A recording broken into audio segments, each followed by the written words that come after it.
मार्च से 26 मार्च के बीच में पेश किया जाएगा। देखिए, बजट का जो सत्र है दिल्ली विधानसभा का, वो 24 मार्च से प्रारंभ हो रहा है, जैसा मुख्यमंत्री ने घोषणा भी की है। और निस्संदेह भारतीय जनता पार्टी की सरकार दिल्ली के विकास को लेकर प्रतिबद्ध है। और हम बार बार इस बात पर जोर भी दे रहे हैं कि जिस तरह से पिछले 10-11 सालों में दिल्ली के विकास को अवरुद्ध किया गया है, रोका गया है, उसको एक निश्चित प्लान के साथ पटरी पर लाना बहुत ज़रूरी है।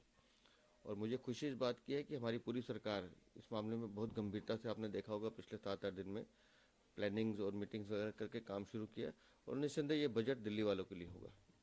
तो दिल्ली विजेंद्र गुप्ता ने कहा है कि आज भी कैग को लेकर डिस्कशन किया जाएगा और उन्होंने सत्ता के साथ विपक्ष के सभी जो भी सदस्य हैं उनसे एक कहा है कि सभी आएं और जो ये डिस्कशन होना है उसमें हिस्सा लें। हमने पहले भी इस बात पे कहा है, आतिशी मार लेना को, कि संवाद लोकतंत्र की ताकत होती है। आपने जो काले कारनामे किए हैं, अगर उस पर चर्चा सीएजी रिपोर्ट के माध्यम से दिल्ली विधानसभा में हो रही है तो आप आइए और सुनिए। और अगर आपको लगता है कि तथ्य ठीक नहीं है तो जवाब दीजिए। लेकिन अपने चोरी, अपनी लूट और अपने पापों को छुपाने के लिए आप अनेक आडंबर का सहारा लेंगी, झूठ बोलेंगी और बाहर धरना प्रदर्शन करेंगे तो उससे कुछ हासिल नहीं होना है। विधानसभा का सत्र चालू है, वहाँ आइए, बात रखिए अपनी। और दिल्ली की सरकार तो इसलिए हमारी मुख्यमंत्री ने भी कहा है कि भाई हम इस पर चर्चा करना चाहते हैं और आप बात नहीं करेंगे हम तो रखेंगे। सीएजी की रिपोर्ट छुपाने की कोशिश आम आदमी पार्टी ने की थी। अब वो रिपोर्ट अगर विधानसभा पटल पर है तो चर्चा तो होगी, पता तो चलेगा कि हेल्थ के एक्साइज में कैसे आपने चोरी किया, घोटाला किया।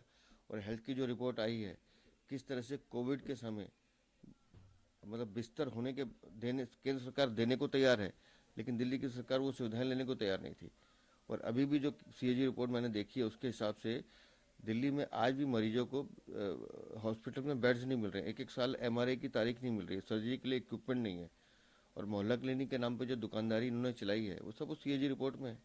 तो आम आदमी पार्टी को विनम्रता के साथ आकर अपने पापों का जो कलई खुल रही है उसका सामना करना चाहिए। जैसे दिल्ली के हेल्थ मिनिस्टर सर, दिल्ली सरकार के मंत्री हेल्थ मिनिस्टर ने भी कहा है कि जो हेल्थ सेक्टर में उस पर अनियमितताएं देखने को मिली। क्या करें? दिल्ली के स्वास्थ्य विभाग में घोर लापरवाही, भ्रष्टाचार और एक तरह से दिल्ली के लोगों की सुविधाओं को छीनने का काम दिल्ली की आम आदमी पार्टी की सरकार ने किया था। सीएजी रिपोर्ट जो तथ्य बता रही है बड़े चौंकाने वाले और हैरान करने वाले हैं। दिल्ली के सरकारी अस्पतालों में बेड्स नहीं है। एक बेड पे 3-3 मरीज सोते हैं या ज़मीनों पे सोते हैं। इक्विपमेंट्स नहीं है। सर्जरी के लिए 1-1 साल की तारीख मिलती है। लंबी लंबी लाइनें लगती हैं।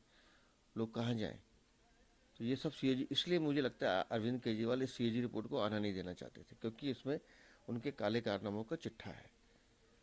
लेकिन हमारी सरकार, भारतीय जनता पार्टी की सरकार ने निश्चित रूप से सीएजी रिपोर्ट पटल पर रखकर ये तो निश्चित किया है कि कमियों को उजागर करने का काम जो सीएजी रिपोर्ट में है उस पर चर्चा हो, लेकिन उस चर्चा के साथ सार्थकता से अब उन कमियों को ठीक करने का काम हमारा है। और दिल्ली के सरकारी अस्पतालों में लोगों को सुविधाएं मिलें, बेड्स मिले, दवाइयाँ मिले, उत्तम क्वालिटी की मिले, अब उस दिशा में हमारी सरकार काम बढ़ा रही है।